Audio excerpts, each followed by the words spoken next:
হামের প্রাদুর্ভাব সারা দেশে, আরও 5 শিশুর মৃত্যু। আক্রান্ত 6 মাসের কম বয়সীরাও উৎকণ্ঠায় অভিভাবক।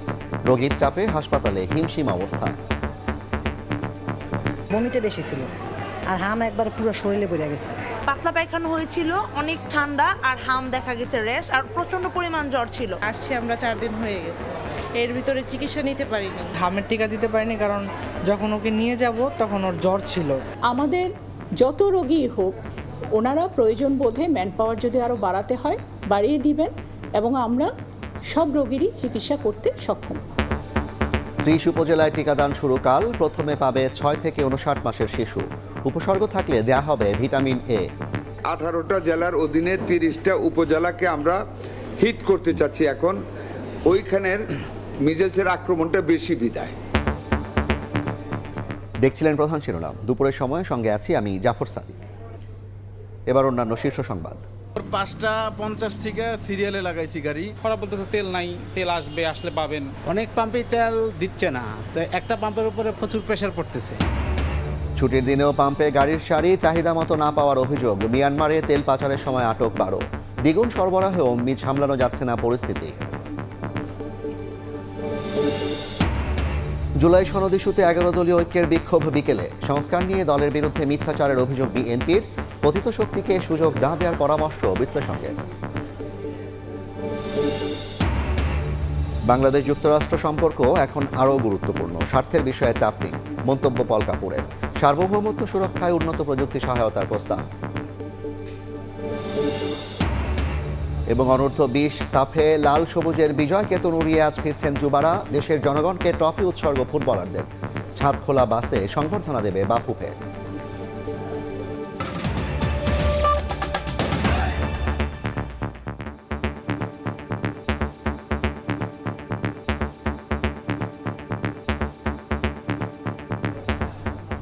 সারা দেশে ছড়িয়ে পড়েছে হামের প্রাদুর্ভাব। উপসর্গ নিয়ে একদিনে আরও 5 শিশুর মৃত্যু হয়েছে। আক্রান্ত হচ্ছে 6 মাসের কম বয়সীরাও।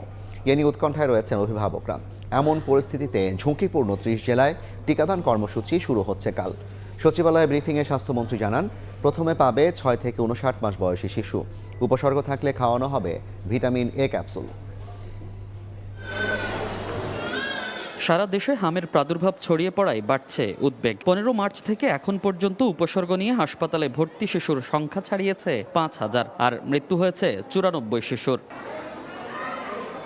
শনিবারও রাজধানীর হাসপাতালগুলোতে দেখা গেছে রোগীর চাপ। অভিভাবকরা উৎকণ্ঠায় রয়েছেন 6 মাসের কম বয়সী শিশুদের নিয়ে। পাতলা পায়খানা হয়েছিল, অনেক ঠান্ডা, আর হাম দেখা গেছে র্যাশ, আর প্রচন্ড পরিমাণ জ্বর ছিল। নার্সগুলো তেমন দক্ষ না, কেননা করতে পারে নাই। যাও আজকে পারছে, এখনো ডক্টর এসে দেখতে পারেনি। দেখলে তারপর চিকিৎসা চালু হবে। 2 বছরের নিচে রাখবে না, ওর বয়স 5 মাস। পরে অনেক হাতে পায়ে ধরে তাদেরকে করছি, তারপরে বন দিয়া, তারপরে আমরা নিজের ইচ্ছাই রাখছি। বাবুর জ্বর ওঠার 2 দিন পরে ওর শরীরে বিচি বিচি বের হয়েছে, তো আমরা আর বুঝি নাই কি হয়েছে। জ্বরও ছিল 102, 3 এরকম ছিল। তবে আছে কিছুটা স্বস্তির খবরও। হাসপাতাল থেকে চিকিৎসা নেয়ার পর সুস্থ হয়ে অনেকেই ফিরছে বাড়ি। ভর্তি হয়েছিলাম 103-4 জ্বর নিয়ে। গত মঙ্গলবার দিন রাতের বেলা ভর্তি হয়েছিলাম। এখন আল্লাহর রহমতে সুস্থ। বমিটা বেশি ছিল, আর হাম একবার পুরো শরীরে পড়ে গেছে। এখন একটু সুস্থের দিকে আছি। রাজধানীর ডিএনসিসি ডেডিকেটেড হাসপাতালে এখনো ভর্তি হামে আক্রান্ত 3 শতাধিক শিশু। এখন পর্যন্ত এই হাসপাতালে মৃত্যু হয়েছে 2 শিশুর। এই পর্যন্ত আমরা 550 জন রোগীর মতো ইনডোরে রেখে আমরা চিকিৎসা দিয়েছি, এবং আজকের দিনে আমাদের এখানে 300-র বেশি রোগী ভর্তি আছে। আমাদের যত রোগী হোক, ওনারা প্রয়োজন বোধে ম্যান পাওয়ার যদি আরও বাড়াতে হয় বাড়িয়ে দিবেন, এবং আমরা সব রোগীরই চিকিৎসা করতে সক্ষম। অধিক হারে সংক্রমণ ঠেকাতে টিকা নেওয়া থাকলেও বয়সসীমার সব শিশুদের টিকা নেয়ার পরামর্শ চিকিৎসকদের। সেই সঙ্গে বলছেন, মেনে চলতে হবে মাস্ক পরা সহ অন্যান্য স্বাস্থ্যবিধি। আগে টিকা দেওয়া থাকলেও তাকে দিতে হবে, এটা যেন বাদ না যায়। যার জ্বর হবে, ঠান্ডা কাশি হবে, তাকে বের করা উচিত না। আর আমি যদি জানি ওই আপনার জ্বর ঠান্ডা, আমি তার কাছে যাব না। আর মাস্ক পরতে হবে। এদিকে সচিবালয় ব্রিফিংয়ে স্বাস্থ্যমন্ত্রী জানান, রোববার বেশি সংক্রমিত 18 জেলার 30 উপজেলায় শুরু হবে বিশেষ টিকাদান কর্মসূচি। টিকা পাবে 6 মাস থেকে 59 মাস বয়সী শিশুরা। রবিবার সকাল 9 ঘটিকা থেকে আমরা আমাদের টিকা কার্যক্রম শুরু করতে যাচ্ছি।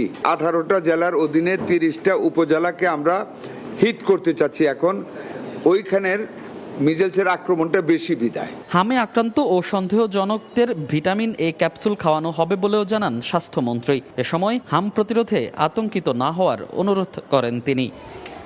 মনির হোসাইন, সময় সংবাদ, ঢাকা। এদিকে সারা দেশেও হামের উপসর্গের সঙ্গে জ্বর, নিউমোনিয়া, ডায়রিয়া ও চোখে সংক্রমণ নিয়ে প্রতিদিন ভর্তি হচ্ছে নতুন রোগী। রাজশাহী মেডিকেলে গত 24 ঘন্টায় হামের উপসর্গ নিয়ে মারা গেছে 3 শিশু। কুষ্টিয়ায় মারা গেছে 1 শিশু। আশঙ্কাজনক হারে বাড়ছে হামের আক্রমণ। প্রতিনিয়ত বাড়ছে হামে আক্রান্ত হয়ে মৃত শিশুর তালিকা। হামের উপসর্গ নিয়ে রাজশাহী মেডিকেল কলেজ হাসপাতালে শনিবার সকাল পর্যন্ত 24 ঘন্টায় মারা গেছে 3 শিশু। এ নিয়ে হাসপাতালটিতে হামের উপসর্গ নিয়ে মারা গেল 38 শিশু। বর্তমানে এই হাসপাতালে হামের উপসর্গ নিয়ে চিকিৎসাধীন 149 জন। কুষ্টিয়াতেও বাড়ছে হামে আক্রান্ত ও মৃতের সংখ্যা। শনিবার সকাল পর্যন্ত 24 ঘন্টায় কুষ্টিয়া জেনারেল হাসপাতালে হামের উপসর্গ নিয়ে মারা গেছে 1 শিশু। গোপালগঞ্জেও আশঙ্কাজনক হারে বাড়ছে হামে আক্রান্তের সংখ্যা। গত 24 ঘন্টায় জেলার হাসপাতালগুলোতে 27 রোগী হামের উপসর্গ নিয়ে ভর্তি হয়েছেন। আতঙ্কিত না হয়ে সচেতন হওয়ার পরামর্শ চিকিৎসকদের। এদিকে হামের প্রাদুর্ভাব বেড়ে যাওয়ায় মুন্সিগঞ্জ জেনারেল হাসপাতালে হাম কর্নার খোলা হয়েছে। সদর হাসপাতালের পাশাপাশি টঙ্গিবাড়ি, লৌহজং, শ্রীনগর, সিরাজদি খান ও গজারিয়া উপজেলা স্বাস্থ্য কমপ্লেক্সেও প্রতিদিন হামের রোগী ভর্তি হচ্ছে। সারা দেশের মতো রংপুরেও বাড়ছে হামের প্রাদুর্ভাব। রংপুর মেডিকেল কলেজ হাসপাতালে হাম আক্রান্ত শিশুদের জন্য আলাদা ওয়ার্ড এবং এনআইসিইউ সহ সব ধরনের ব্যবস্থা করেছে কর্তৃপক্ষ। মনিরুজ্জামান প্রান্ত, সময় সংবাদ। এই মুহূর্তে রাজধানীর ডিএনসিসি কোভিড ডেডিকেটেড হাসপাতালে আছেন রিপোর্টার মনির হোসাইন, রাজশাহী মেডিকেলে আছেন মওদুদ রানা এবং বরিশাল মেডিকেলে মেহেদি হাসান বাপ্পি। সরাসরি শুরুতেই যাচ্ছি মনিরের কাছে। মনির, হামে রাজধানীতে আক্রান্তদের পরিস্থিতি যদি বলতে হয়, আমি এখন যে হাসপাতালে আছি মহাখালীর কোভিড ডেডিকেটেড হাসপাতাল, এই হাসপাতালে ভর্তি আছে 3 শতাধিক হামের রোগী এবং প্রতিদিন এখানে 5 থেকে 700 রোগী চিকিৎসা নিচ্ছেন। এছাড়াও রাজধানীর শিশু হাসপাতাল এবং সংক্রামক ব্যাধি হাসপাতালেও হামের রোগীদের চিকিৎসা দেওয়া হচ্ছে এবং সেই হাসপাতালগুলোতেও কিন্তু ব্যাপক চাপ রয়েছে শিশু। এবং এখানকার যদি বলতে হয়, গতকাল 1 শিশুর মৃত্যু হয়েছে এই রাজধানীর কোভিড ডেডিকেটেড হাসপাতালে। সে সঙ্গে যদি একটু বলতে চাই, যেই আগেই ঘোষণা দেওয়া হয়েছিল আগামীকাল রোববার থেকে হামের প্রতিরোধে যেই টিকাদান কর্মসূচি, সেটি শুরু হচ্ছে আগামীকাল সকাল 9টা থেকে। কিছুক্ষণ আগেই সচিবালয়ে স্বাস্থ্যমন্ত্রী সর্দার মোহাম্মদ সাখাওয়াত হোসেন গণমাধ্যমে কথা বলেছেন। সেখানে তিনি জানান 18 জেলার 30টি উপজেলায় প্রাথমিকভাবে যেই সংক্রমিত বেশি এলাকা, সেই এলাকাগুলোতে টিকাদান কর্মসূচি চলবে এবং এই টিকা পাবে 6 মাস বয়স থেকে 59 মাস অর্থাৎ 5 বছর বয়স পর্যন্ত যেই শিশুরা আছে শিশুরা। স্বাস্থ্যমন্ত্রী জানান আসলে যেহেতু 1 বছর অর্থাৎ 6 মাস থেকে 1 বছর এই সংখ্যায় যেহেতু প্রায় 82% আক্রান্ত 59 মাস পর্যন্ত, সেজন্য আসলে এই বয়সের শিশুদেরকে টিকাদান কার্যক্রম শুরু করছে। তো এই ছিল রাজধানীর হামের আক্রান্তের সবশেষ তথ্য। যেতে চাই রাজশাহীতে, সেখানে আছেন সহকর্মী মওদুদ রানা। 1 মাস থেকে 1 বছরের মধ্যে ছোট ছোট শিশুদের মারা যাবার যে তালিকা, সেটি রাজশাহী অঞ্চলে দীর্ঘ হচ্ছে এবং রাজশাহী মেডিকেল কলেজ হাসপাতালে আজও 3 শিশু মারা গেছে। এ নিয়ে 38 জন শিশু এই হাসপাতালে মারা গেল এবং যে 3 জন শিশু আজকে মারা গেছে তাদের বয়স, 2 জনের বয়স মাত্র 5 মাস এবং 1 জনের বয়স 7 মাস। 1 জনের বাসা নাটোরে এবং 2 জন শিশুর বাসা চাঁপাইনবাবগঞ্জে। এবং সব মিলিয়ে রাজশাহী অঞ্চলে এখন পর্যন্ত শিশু মারা গেল 40 জন। 38 জন রাজশাহী মেডিকেল কলেজ হাসপাতালে এবং একটি বেসরকারি হাসপাতালে 2 জন শিশু মারা গেছে। এবং এখানকার চিকিৎসকরা যেটি বলছেন যে এটি একটি শঙ্কার কারণে এই শিশু মারা যাবার যে চিত্র সেই গ্রাফ প্রতিদিন বাড়ছে। এবং রাজশাহী মেডিকেল কলেজ হাসপাতালে আজও 149 জন শিশু চিকিৎসাধীন রয়েছে এবং গত 24 ঘন্টায় 25 জন শিশু নতুন করে ভর্তি হয়েছে। শঙ্কার আরেকটি খবর হলো যে বয়স্করাও এখানে আক্রান্ত হচ্ছেন এবং এখন পর্যন্ত রাজশাহী মেডিকেল কলেজ হাসপাতালে হামের উপসর্গ নিয়ে 7 জন বয়স্ক রোগী ভর্তি হয়েছেন। তার মধ্যে 4 জন চিকিৎসাধীন রয়েছেন যাদের বয়স 14 থেকে 35 বছরের মধ্যে। এখানকার মেডিকেল কলেজ হাসপাতাল কর্তৃপক্ষ যেটি বলছেন যে এই যে হামের উপসর্গ নিয়ে ভর্তি হওয়ার যে সংখ্যা সেই সংখ্যাটি প্রতিদিনই বাড়ছে এবং নিহতের সংখ্যাও সমানতালে বাড়ছে। এই পরিস্থিতিতে আজকে রাজশাহী মেডিকেল কলেজ হাসপাতালে পরিদর্শন করতে এসেছিলেন রাজশাহী সিটি কর্পোরেশনের যিনি প্রশাসক তিনি এবং একই সাথে জেলা প্রশাসক। তারা যেটি বলছেন যে আগামীকাল থেকে টিকাদান কর্মসূচি শুরু হচ্ছে। আগামীকাল গোদাগাড়ি উপজেলায় টিকা দেওয়া হবে এবং রাজশাহী সিটি কর্পোরেশন এলাকায় তারা টিকা প্রস্তুত রেখেছেন। তারা বলছে যে 8000 জনকে টিকা দেওয়ার মতন প্রস্তুতি তাদের আছে। যদি কেন্দ্র তাদেরকে নির্দেশনা দেয় সেক্ষেত্রে তারা আগামীকাল টিকা দিতে পারবে। আমরা হামের আরো খবর জানবো, আমরা যাব বরিশালে, সেখানে আমার সহকর্মী বাপ্পি সেখানকার পরিস্থিতি জানাবেন। সারা দেশে হামের যে প্রাদুর্ভাব এটি কিন্তু বরিশালেও ক্রমশই ভয়াবহ রূপ ধারণ করেছে। এই রোগের উপসর্গ নিয়ে বরিশালে প্রতিদিন কয়েক শতাধিক রোগী ভর্তি হচ্ছেন। আমরা স্বাস্থ্য বিভাগের সাথে কথা বলেছিলাম। স্বাস্থ্য বিভাগ আমাদেরকে যেমনটা জানিয়েছেন এই চলতি 3 মাসে 510 জন রোগী কিন্তু বিভাগের সারা হাসপাতালে ভর্তি হয়েছিলেন। এছাড়া আমরা এই মুহূর্তে রয়েছি বরিশাল শের-ই বাংলা মেডিকেল কলেজ হাসপাতালে। এই হাসপাতালটিতে টোটাল 3টি কক্ষে শিশুদের এই হাম চিকিৎসা দেওয়ার জন্য আইসোলেশন ওয়ার্ড তৈরি করেছে এবং প্রতিটি ওয়ার্ডে 26টি টোটাল মোট এই 3টি ওয়ার্ডে 26টি বেড রাখা হয়েছে এবং প্রতিটি বেডে আমরা 2 থেকে 3 জন শিশুকে চিকিৎসা নিতে দেখেছি। এবং আজ দুপুর 12টা পর্যন্ত হাসপাতাল কর্তৃপক্ষের সাথে আমরা কথা বলেছিলাম। তারা যেমনটা বলছেন এই রোগে এখন পর্যন্ত শের-ই বাংলা মেডিকেল কলেজ হাসপাতালে এই রোগের উপসর্গ নিয়ে চিকিৎসাধীন রয়েছেন এই 3টি ওয়ার্ডে হোম আইসোলেশন ওয়ার্ডে চিকিৎসাধীন রয়েছেন টোটাল 72 জন শিশু। একই সাথে আমরা রোগীর যারা স্বজন তাদের সাথেও কথা বলেছিলাম। তারা সেই একই কথা বলছেন। তারা এই বিভাগের বিভিন্ন উপজেলা এবং জেলাগুলো থেকে আসছেন। তারা বলছেন যে তারা এই জ্বরকে এই হাম রোগের উপসর্গকে প্রাথমিক কোনো রোগের লক্ষণ মনে করে তারা বাড়িতে চিকিৎসা দিতেন, যার ফলে এবং এই রোগ যখন তীব্র রূপ ধারণ করে সেই থেকেই কিন্তু এই হামের সংক্রমণটা ছড়িয়ে পড়ে। এবং আমরা সেই চিত্র আপনাদের সরাসরি বরিশাল শের-ই বাংলা মেডিকেল কলেজ হাসপাতাল থেকে দেখানোর চেষ্টা করছি। এবং আমরা একটু জানিয়ে রাখি এই হাসপাতাল কর্তৃপক্ষের সাথে কথা বলছিলাম। 1000 শয্যার এই হাসপাতালে প্রতিদিন 2 থেকে 2500 মানুষ চিকিৎসা নিচ্ছেন, যার ফলে তাদের সেবা দিতে কিছুটা বিঘ্নিত হচ্ছেন। আমার কাছে বরিশাল শের-ই বাংলা মেডিকেল কলেজ থেকে এতটুকুই ছিল সর্বশেষ। হাম প্রাদুর্ভাবের খবর সরাসরি জানছিলাম বরিশাল, রাজশাহী এবং ঢাকা থেকে। শিল্প ও জ্বালানি খাতের চ্যালেঞ্জ নিয়ে দেশের শীর্ষ ব্যবসায়ী নেতাদের সঙ্গে বৈঠক করেছেন প্রধানমন্ত্রী তারেক রহমান। প্রধানমন্ত্রীর কার্যালয়ে কর্মকর্তারা জানিয়েছেন এই বৈঠকের মাধ্যমে প্রথমবারের মতো বেসরকারি খাত উপদেষ্টা পরিষদ আনুষ্ঠানিক যাত্রা শুরু করবে। নীতি নির্ধারক ও ব্যবসায়ী নেতাদের মধ্যে একটি কাঠামোগত সংলাপের পরিবেশ তৈরির লক্ষ্যে কাজ করবে প্ল্যাটফর্মটি। প্রধানমন্ত্রীর সভাপতিত্বে গঠিত এই পরিষদে অর্থমন্ত্রী ও বাণিজ্য মন্ত্রীর পাশাপাশি বস্ত্র, ওষুধ, ফুটওয়্যার, অটোমোবাইল এবং ভোগ্যপণ্য খাতের 9 উদ্যোক্তা সদস্য হিসেবে থাকছেন। বৈঠকে বিনিয়োগ পরিবেশ, ব্যাংক ঋণের উচ্চ সুদহার, অর্থায়নের সীমাবদ্ধতা এবং পুঁজিবাজারের অস্থিরতা নিয়েও আলোচনা হতে পারে।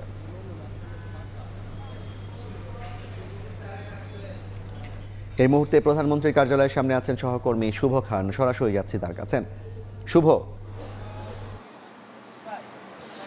তেজগাঁও কার্যালয়ে প্রধানমন্ত্রী তারেক রহমান এবং দেশের শীর্ষ ব্যবসায়ীদের যে বৈঠকটি চলছে, আসলে এই বৈঠকের মাধ্যমে দেশে বেসরকারি খাত ও বিনিয়োগ বিষয়ক উপদেষ্টা পরিষদের যাত্রা শুরু হবে।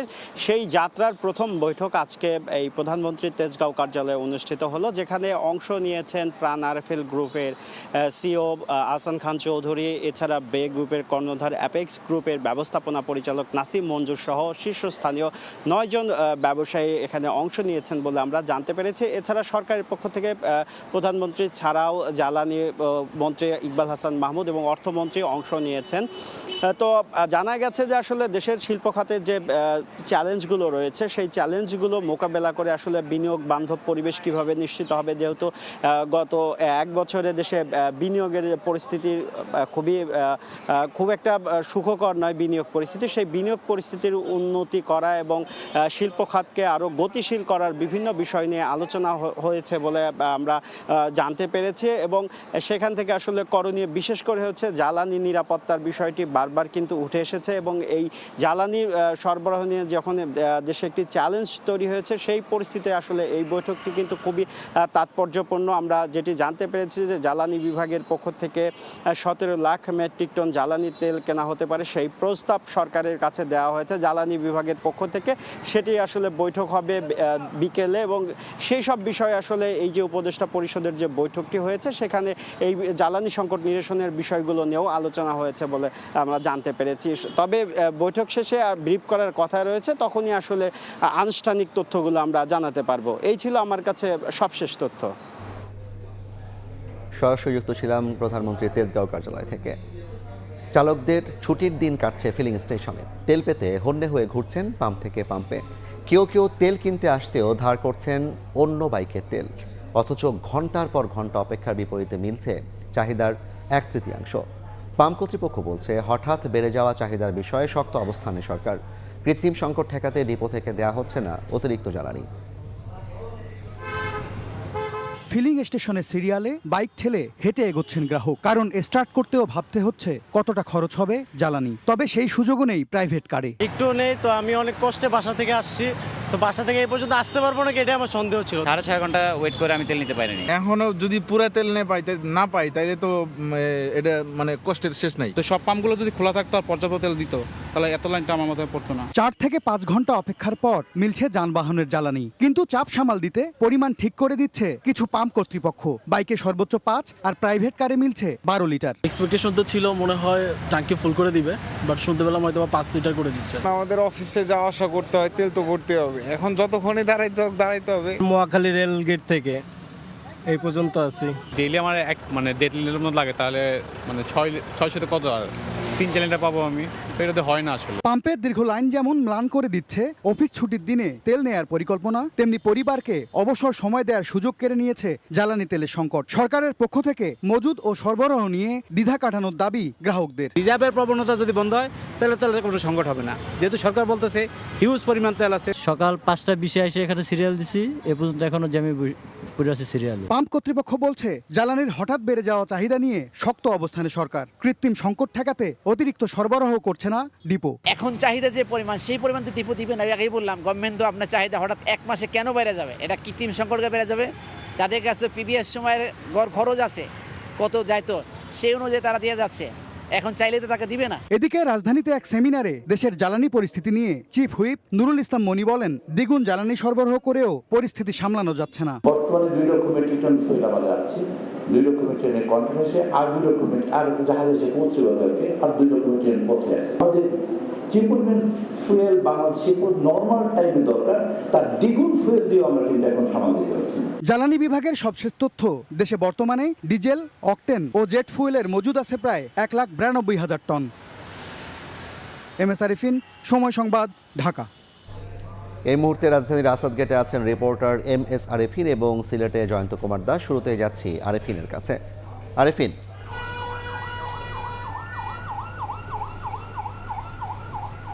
সকাল থেকে সময় যতটা গড়াচ্ছে, পাম্পগুলোতে তেল নিতে আসা চালকদের সারি কিন্তু দীর্ঘ হচ্ছে প্রতিটি ঘন্টায়। আমরা সকাল থেকে রাজধানীর বিভিন্ন পাম্প ঘুরে এই মুহূর্তে রয়েছি আসাদ গেটের সোনার বাংলা ফিলিং স্টেশনের সামনে।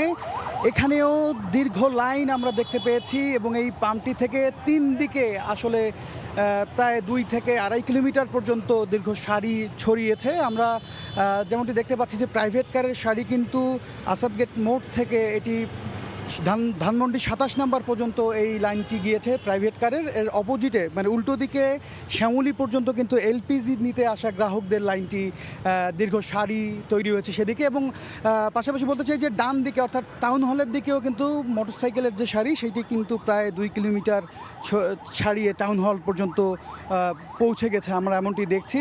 আমাদেরকে যেমনটি জানাচ্ছিলেন চালকরা যে গতকাল রাতে 12টা থেকে অপেক্ষায় থাকা চালকরা যারা 4টা পর্যন্ত ভোর 4টা পর্যন্ত অপেক্ষা করে কিন্তু পরে এই পাম্পটি থেকে তেল শেষ হয়ে যাবার কারণে তাদেরকে ফেরত যেতে হয়েছে এবং সেই মুহূর্তে পাম্প কর্তৃপক্ষ তাদেরকে একটি টোকেন সরবরাহ করে, যে টোকেনটি নিয়ে তারা আজকে সকালবেলা এসছেন। কিন্তু সকালবেলাও আসলে 12টার আগে এই পাম্পটি থেকে কোনো ধরনের তেল সরবরাহ করা হচ্ছিল না, কারণ ডিপো থেকে যে ট্রাকটি আসার কথা সেটি 12টার আগে এই পাম্পে পৌঁছায়নি, যে কারণে প্রায় 5 থেকে 6 ঘন্টা অপেক্ষা করে ভোর 6টা থেকে অপেক্ষা করার পরে কিন্তু 12টার পরে তেল পেতে শুরু করেছেন এই পাম্পের যে চালকরা এসছেন তেল নিতে। তারা আমাদেরকে যেমনটি জানিয়েছেন কর্তৃপক্ষ যে তেল নিতে যে পরিমাণ চাহিদা তৈরি হয়েছে এই মুহূর্তে, সেই পরিমাণ চাহিদা অনুযায়ী তেল ডিপো থেকে আসলে দেয়া হচ্ছে না, কারণ অতিরিক্ত চাহিদাকে থেকে কৃত্রিম সংকট যেন তৈরি না হয় সেই চেষ্টায় কিন্তু জোরদার অবস্থায় রয়েছে সরকার, এমনটি জানিয়েছে পাম্প কর্তৃপক্ষ। ঢাকার বাইরের খবর জানাতে এই মুহূর্তে সিলেট থেকে যুক্ত হচ্ছেন আমাদের আরেক সহকর্মী জয়ন্ত, সরাসরি চলে যাচ্ছি তার কাছে। দেখুন, বর্তমান জ্বালানি সংকটে বাংলাদেশের অন্যান্য জেলা থেকে সিলেটের চিত্র একটু ব্যতিক্রম। স্বাভাবিকভাবেই সিলেটের পাম্পগুলোতে তেল দেওয়ার প্রক্রিয়া চলছে, তেমন কোনো দীর্ঘ লাইন নেই, ভোগান্তি নেই, তেল না পাওয়ার তেমন কোনো তীব্র অভিযোগ নেই। আমরা এখন যে পাম্পটিতে রয়েছি সেটির চিত্র আমরা দেখানোর চেষ্টা করছি, সেটি হচ্ছে বেঙ্গল গ্যাসোলিন অ্যান্ড সার্ভিসিং। সেখানে আমরা দেখছি অনেকে এসেছেন জ্বালানি তেল নেওয়ার জন্য এবং নিচ্ছেনও। কিছুটা লাইন দেখলেও তেমন কোনো ভোগান্তি নেই, আমরা দেখছি যারা আসছেন তারা তেল নিচ্ছেন এখান থেকে এবং চলে যাচ্ছেন। তবে পাম্প মালিকদের সাথে আমরা কথা বলেছি, তারা বলেছেন যে আসলে এখন হুট করেই মানুষের জন্য চাহিদা বেড়ে গেছে, সাধারণ মানুষ কিছুটা প্যানিকে আছে, চতুর্দিকে যেহেতু জ্বালানি সংকটের খবর পাচ্ছে, অনেকেই চাহিদা না থাকলেও সে তার মোটর সাইকেলের ট্যাঙ্কে লোড করে নিয়ে যাচ্ছে। কিছুক্ষণ আগে আমরা একজন গ্রাহকের কথা দেখলাম, তার ট্যাঙ্কিতে প্রচুর তেল ছিল, তারপরে সে ওভারলোড করে এখান থেকে নিয়ে গেছে, কারণ সে অনেকটা অনিশ্চয়তার মধ্যে রয়েছে। এরকমভাবেই আসলে তারা বলছে, পাম্প মালিকরা বলছে হঠাৎ করে যেন চাহিদা বেড়ে গেছে।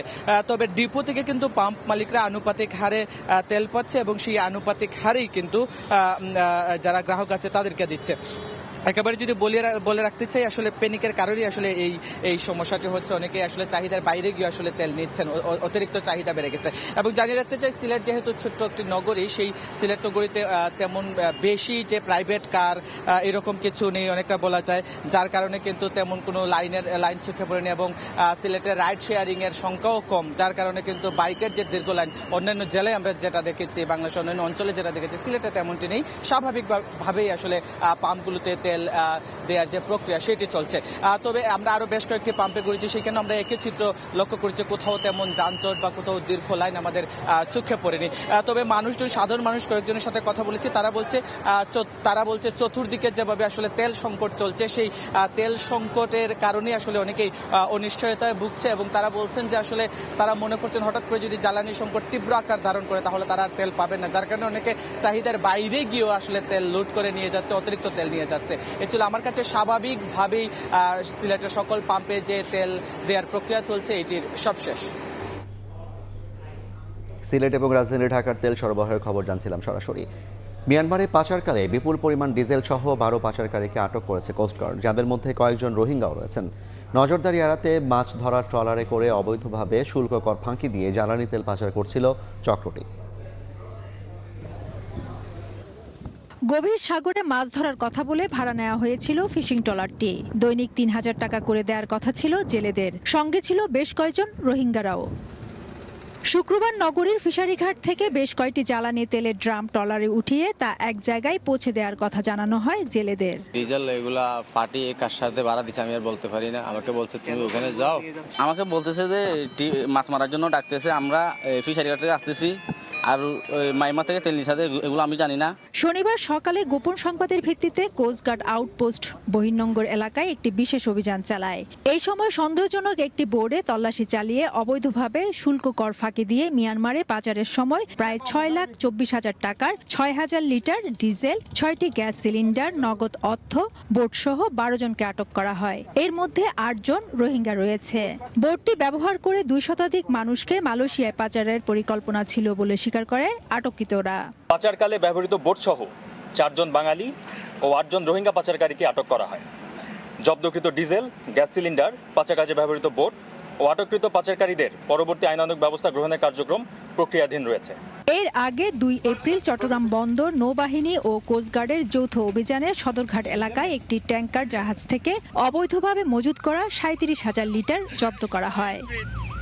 ফেরদৌস লিপি, সময় সংবাদ, চট্টগ্রাম। দুপুরের সময় আরও থাকছে।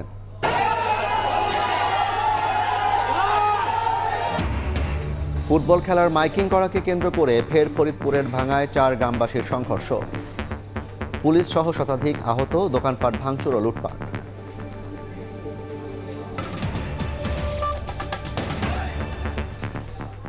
জুলাই সনদ ও গণভোট নিয়ে সংসদের উত্তাপ ছড়াচ্ছে রাজপথেও।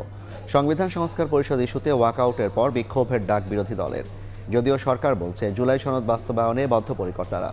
বিশ্লেষকদের কেউ মনে করেন ঐকমত্য কমিশনের চাপিয়ে দেওয়ার সিদ্ধান্তেই জটিলতা, কেউ মনে করেন বিএনপি চাইলেই সংবিধান সংস্কার পরিষদ গঠন করে সংকট এড়াতে পারত।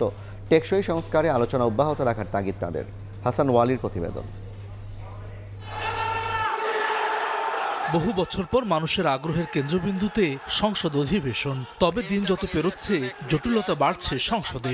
৭ কার্য দিবসে 2 দিন ওয়াকআউট করেছে বিরোধী দল। প্রথম দিন রাষ্ট্রপতির ভাষণ দেওয়ার প্রতিবাদে এবং ষষ্ঠ দিন সংস্কার পরিষদের সভা আহ্বান নিয়ে কোনো সুরাহা না পাওয়ার অভিযোগে ওয়াকআউট করেন বিরোধীরা। সশ্রদ্ধ চিত্তে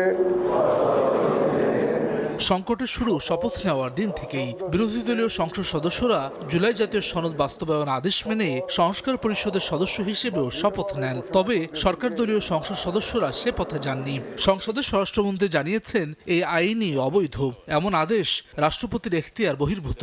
একই সঙ্গে অন্তর্বর্তী সরকারের জারি করা ১৩৩ অধ্যাদেশের মধ্যে ২০টি হারাচ্ছে কার্যকারিতা, যাতে গণভোট, মানবাধিকার, দুদক, গুমসহ অন্যান্য অধ্যাদেশ বাতিলের সুপারিশে নোট অব ডিসেন্ট দিয়েছেন বিরোধী দলীয় সংসদ সদস্যরা। আমরা বলেছিলাম যে এমন আলোচনার উত্তাপ সংসদ ছাড়িয়ে গড়াচ্ছে রাজপথেও। জুলাই সনদ ও গণভোটের রায় বাস্তবায়নের দাবিতে বিক্ষোভে নামছে ১১ দলীয় জোট।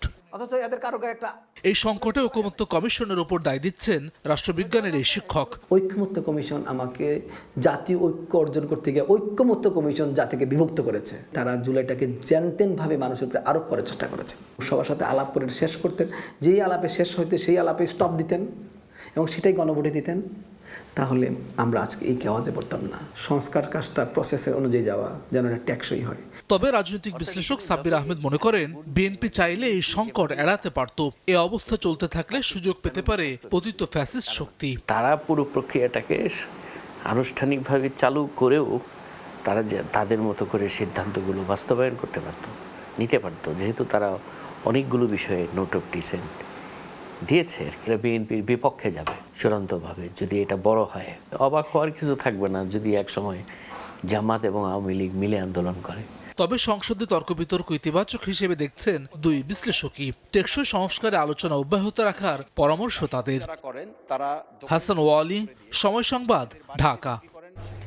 সংস্কার ইস্যুতে বিএনপির বিরুদ্ধে মিথ্যাচারের অভিযোগ করেছেন দলটির মহাসচিব মির্জা ফখরুল ইসলাম আলমগীর। আর জুলাই সনদ বাস্তবায়নের সঙ্গে গণভোটের কোনো সম্পর্ক নেই বলে জানিয়েছেন আইনমন্ত্রী মোহাম্মদ আসাদুজ্জামান। আর হুইপ রুহুল কুদ্দুস তালুকদার দুলু বলেছেন সংবিধান সমুন্নত রেখে সব সংস্কার করতে চায় সরকার। রাজধানীর জাতীয় প্রেস ক্লাবে নাটোর জেলা সাংবাদিক সমিতির অনুষ্ঠানে একথা বলেন জাতীয় সংসদের হুইপ রুহুল কুদ্দুস তালুকদার দুলু। বলেন সংবিধান সমুন্নত রেখে সব সংস্কার করতে চায় সরকার। ফ্যাসিস্ট যেন ফেরার সুযোগ না পায় তা মাথায় রাখতে হবে বিরোধীদের। যারা এই যে ওয়াকআউট করছেন বা আন্দোলন সংগ্রামের কথা বলছেন তাদের কাছে আমার আহ্বান থাকবে, তাদের কাছে আমাদের অনুরোধ থাকবে যে আজকে আপনাদের কষ্ট, আমাদের সকলের কষ্টের অর্জিত যে গণতন্ত্র, এটা যেন ফ্যাসিস্ট যাদের কারণে আমরা পিছিয়ে গেছি, যাদের কারণে আজকে এই অর্থনৈতিক ধ্বংস হয়ে গেছে, এই জায়গাটাকে আবার ফেরত আসতে হলে আমাদের আরও কষ্ট করতে হবে। আমরা চাই সকলে মিলে ঐক্যবদ্ধভাবে আজকে এই দেশটাকে আগামী দিনে এগিয়ে নিয়ে যেতে হবে। প্রধানমন্ত্রীর নির্দেশনা অনুযায়ী সারা দেশে একের পর এক শুরু হচ্ছে খাল খনন কর্মসূচি। শনিবার দুপুরে ঝিনাইদহের ধৈলকুপা ধাওড়া গ্রামে খাল খনন কর্মসূচির উদ্বোধন করেন আইনমন্ত্রী মোহাম্মদ আসাদুজ্জামান। এ সময় তিনি বলেন জুলাই সনদ বাস্তবায়নের সঙ্গে গণভোটের কোনো সম্পর্ক নেই। জুলাই সনদ কার্যকর করতে পারবে এই পার্লামেন্ট। জুলাই সনদ কিভাবে কার্যকর হবে সেটাও জুলাই সনদের মধ্যেই বলে দেওয়া আছে। সুতরাং জুলাই সনদের সাথে গণভোটের বাতিল হওয়া না হওয়ার কোনো সম্পর্ক নাই। এদিকে হবিগঞ্জের তেলিয়াপাড়ায় মুক্তিযোদ্ধা সমাবেশে বক্তব্য রাখেন স্থানীয় সরকার মন্ত্রী মির্জা ফখরুল ইসলাম আলমগীর। বলেন, বিএনপি সংস্কার চায় না, এমন কথা যারা বলে তারা চরম মিথ্যাবাদী। রাজনৈতিক দল তারা জনগণকে বিভ্রান্ত করতে চায়, তারা জনগণকে বলতে চায় যে বর্তমান বিএনপি তারা জুলাই যুদ্ধকে স্বীকার করে না। এইরকম যাহা মিথ্যা কথা, মিথ্যা প্রচারণা বন্ধুগণ কোনো মতেই স্বীকার করে নেওয়া যাবে না। এ সময় রাষ্ট্র ব্যবস্থা পরিবর্তনে রাজনৈতিক সংস্কারের পথ খালেদা জিয়াই শুরু করেছিলেন বলে দাবি করেন মির্জা ফখরুল ইসলাম আলমগীর। আদনান তুর্য, সময় সংবাদ, ঢাকা।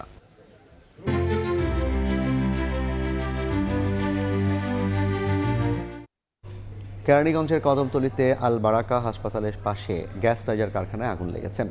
দুপুর 1:15টার দিকে আগুনের সূত্রপাত হয় বলে জানিয়েছে ফায়ার সার্ভিস। খবর পেয়ে তাৎক্ষণিক কদমতলী ফায়ার স্টেশনের 3টি ইউনিট ঘটনাস্থলে পৌঁছে আগুন নিয়ন্ত্রণের চেষ্টা চালিয়ে যাচ্ছে। পরে যোগ দেয় আরও 4টি ইউনিট। ফায়ার সার্ভিসের কর্মীদের পাশাপাশি স্থানীয় বাসিন্দারাও আগুন নেভাতে সহায়তা করছে। তবে এখনও আগুন লাগার কারণ জানা যায়নি।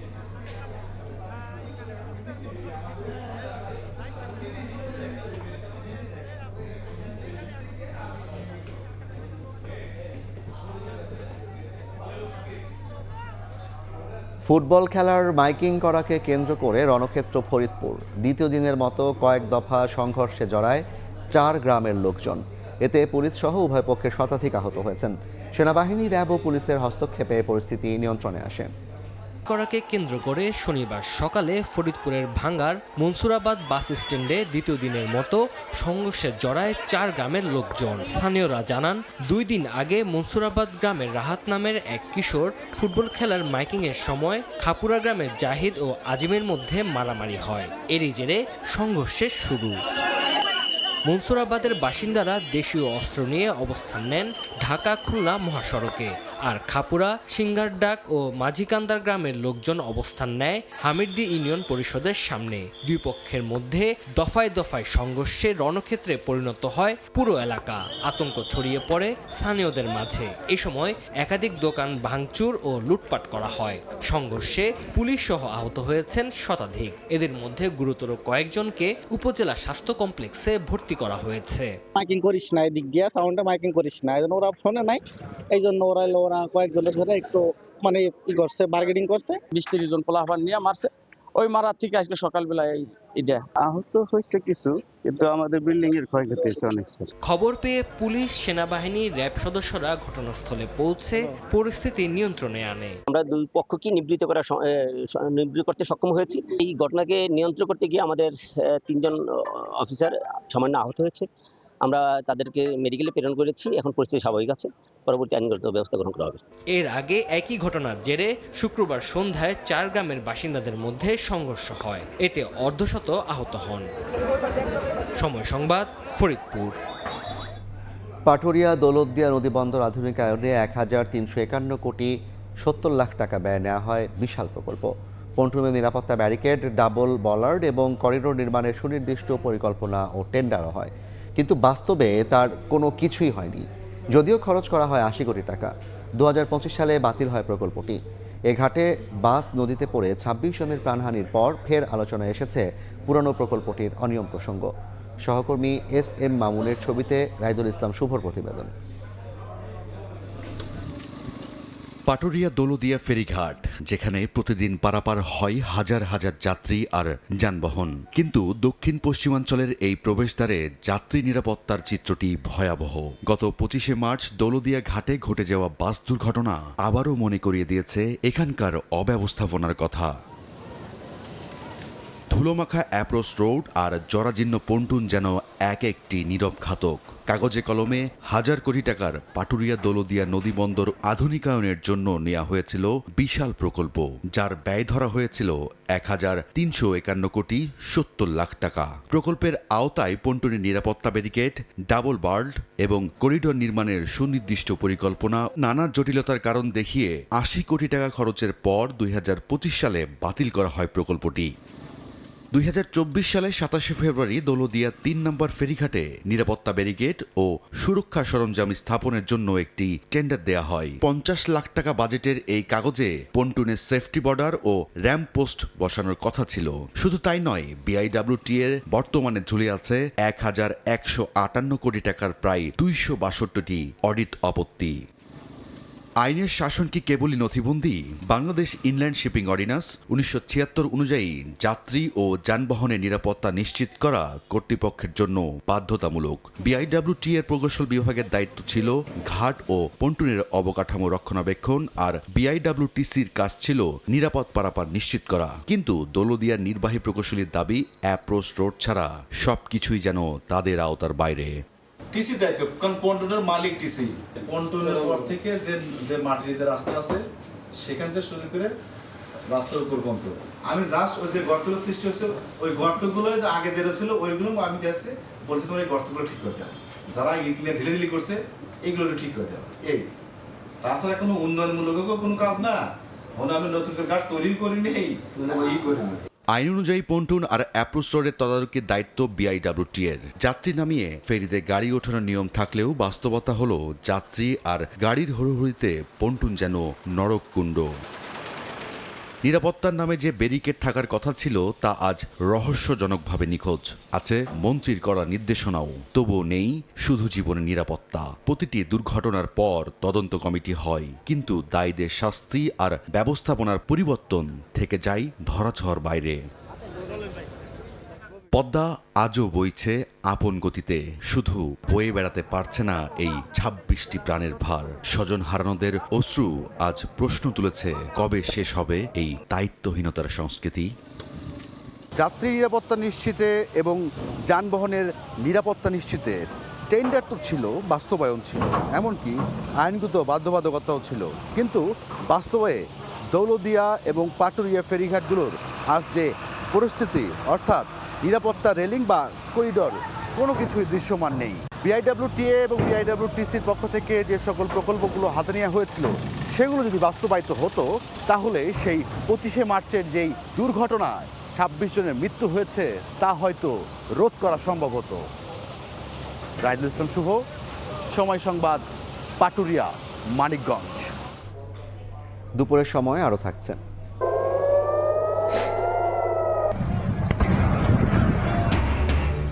একদিনে যুক্তরাষ্ট্রের 4টি যুদ্ধ বিমান ও হেলিকপ্টার ভূপাতিতের দাবি ইরানের। তেহরানে আক্রমণ নেতানিয়াহু বাহিনীর, আলোচনায় প্রভাব পড়বে না বলছে ট্রাম্প।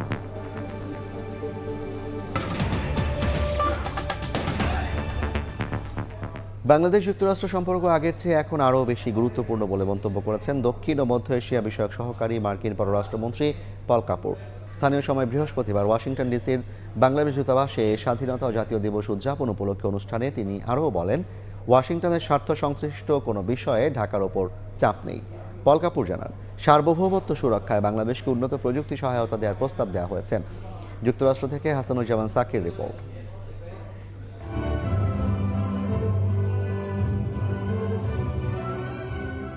স্থানীয় সময়ে বৃহস্পতিবার যুক্তরাষ্ট্রের ওয়াশিংটন ডিসির বাংলাদেশ দূতাবাসে মহান স্বাধীনতা ও জাতীয় দিবস উপলক্ষে অনুষ্ঠানের আয়োজন করা হয়। যোগ দেন বিভিন্ন দেশের রাষ্ট্রদূত, কূটনীতিক, যুক্তরাষ্ট্র সরকারের প্রতিনিধি ও প্রবাসী বাংলাদেশিরা। অনুষ্ঠানে প্রধান অতিথি হিসেবে উপস্থিত ছিলেন দক্ষিণ ও মধ্য এশিয়া বিষয়ক সহকারী মার্কিন পররাষ্ট্রমন্ত্রী পল কাপুর।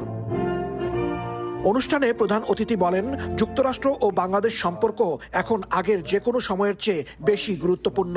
এছাড়া ওয়াশিংটনের স্বার্থ সংশ্লিষ্ট কোনো কিছু নিয়ে ঢাকার উপর চাপ নেই বলেও জানান তিনি।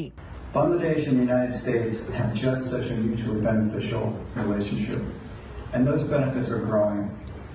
As a result, the U.S.-Bangladesh partnership isn't just important for our two countries, it's essential. দুই দেশের ব্যবসা বাণিজ্য, জ্বালানি, কৃষিপণ্য, নিরাপত্তা সহ সহযোগিতার বিষয় নিয়েও কথা বলেন পল কাপুর। জানান, উন্নত প্রযুক্তি সহায়তার প্রস্তাব দিয়েছে যুক্তরাষ্ট্র, যা স্বাধীনভাবে ব্যবহার করে সার্বভৌমত্ব সুরক্ষায় কাজে লাগাতে পারবে বাংলাদেশ।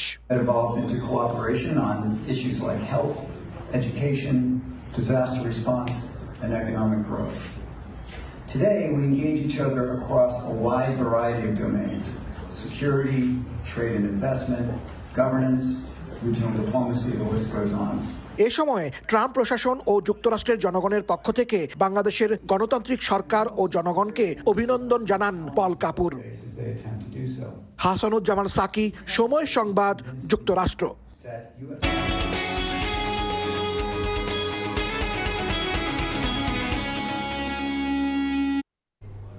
মধ্যপ্রাচ্য সংঘাতের প্রভাবে বিশ্ব অর্থনীতি অস্থির হয়ে উঠলেও এখনও আমদানি রপ্তানি বাণিজ্যের গতি ধরে রেখেছে বাংলাদেশ।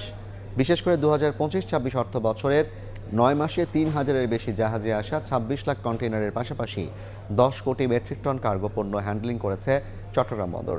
এ সময় এককভাবে 58,432 কোটি টাকা রাজস্ব আদায় করেছে চট্টগ্রাম কাস্টমস হাউস। শাখাওয়াত ত্রিপুর ক্যামেরায় বিস্তারিত জানাচ্ছেন কমল দে। পুরো মার্চ মাস জুড়ে মধ্যপ্রাচ্যে চলছে ইরানের সঙ্গে মার্কিন যুক্তরাষ্ট্র এবং ইসরায়েলের ভয়ঙ্কর প্রাণঘাতী যুদ্ধ।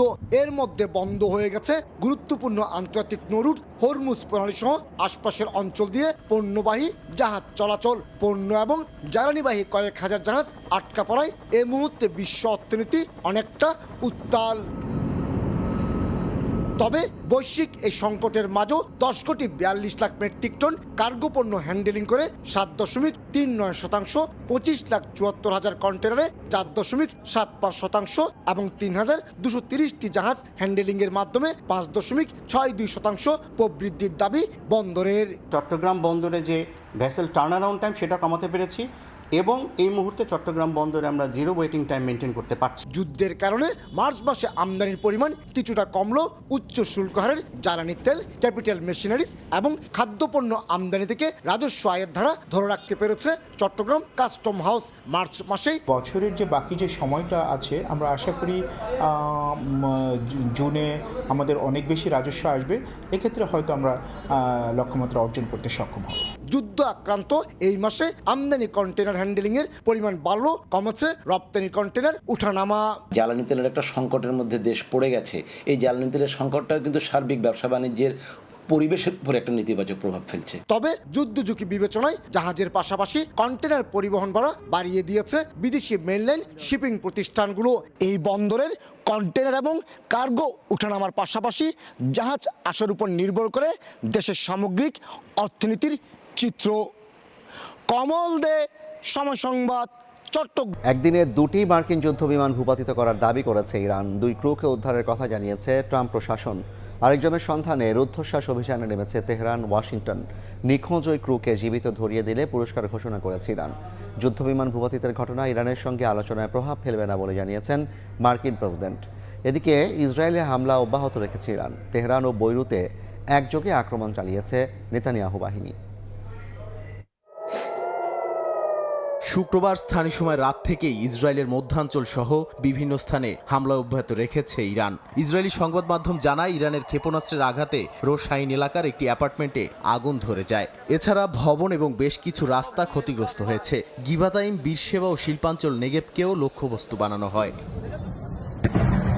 যুক্তরাষ্ট্রের A-10 মডেলের একটি যুদ্ধবিমান ভূপাতিত করার দাবিও করেছে ইরান। সিবিএস নিউজ জানায় ইরানে বিধ্বস্ত হওয়া মার্কিন F-15 যুদ্ধবিমানের উদ্ধার অভিযানে অংশ নিয়েছিল A-10 ওয়ারথগ যুদ্ধবিমান। পরে সেটিও হামলার শিকার হয়। এমনকি উদ্ধার কাজে যাওয়া মার্কিন বাহিনীর 2টি ব্ল্যাক হক হেলিকপ্টারও ধ্বংসের দাবি করেছে তেহরান। ভূপাতিত করা বিমানের এক নিখোঁজ ক্রুকে খুঁজে বের করতে $66,100 পুরস্কারের ঘোষণা দিয়েছে ইরানি প্রশাসন। মার্কিন বাহিনীও তাদেরকে খুঁজতে উদ্ধার অভিযান চালাচ্ছে। অন্যদিকে ইস্পাহানে একটি মার্কিন ড্রোন গুলি করে ভূপাতিতের দাবি করেছে ইরান।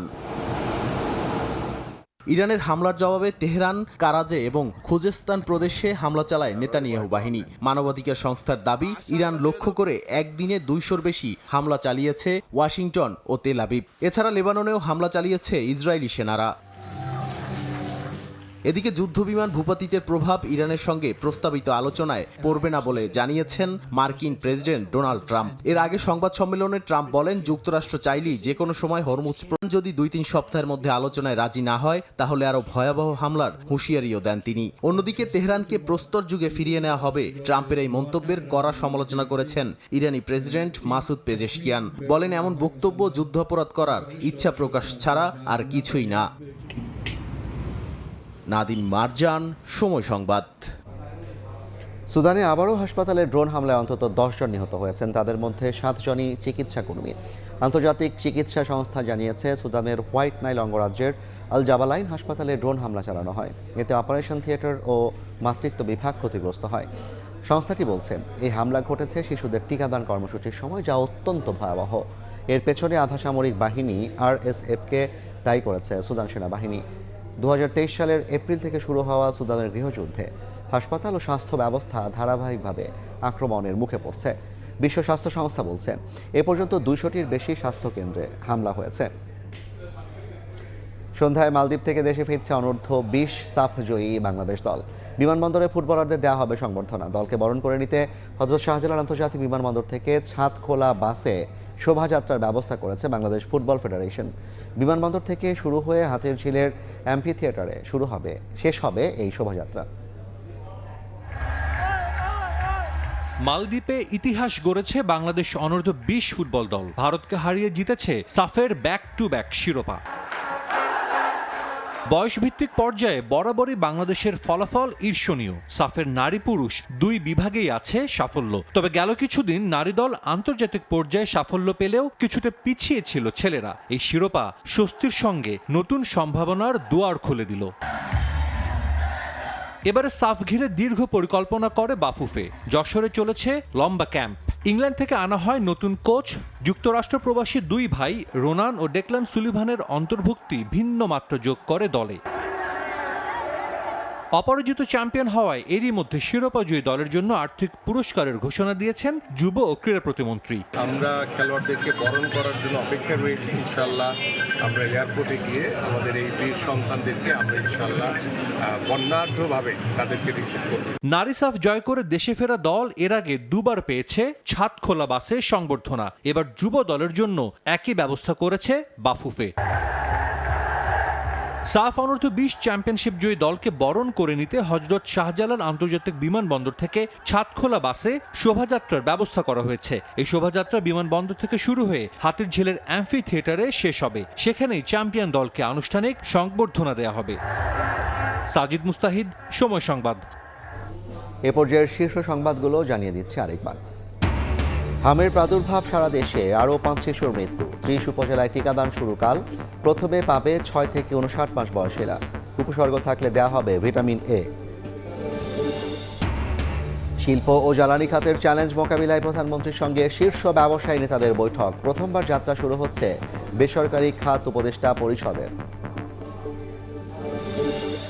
ভোর 5:50 থেকে সিরিয়ালে লাগাইছি গাড়ি। ওরা বলতেছে তেল নাই, তেল আসবে, আসলে পাবেন। ছুটির দিনেও পাম্পে গাড়ির সারি, চাহিদা মতো না পাওয়ার অভিযোগ। মিয়ানমারে তেল পাচারের সময় আটক 12। দ্বিগুণ সরবরাহেও সামলানো যাচ্ছে না পরিস্থিতি।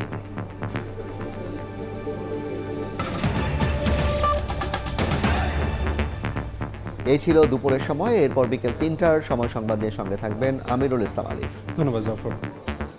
বিকেল 3টার সময় সংবাদ নিয়ে আসছে কিছুক্ষণ পর। সঙ্গে থাকুন সময়।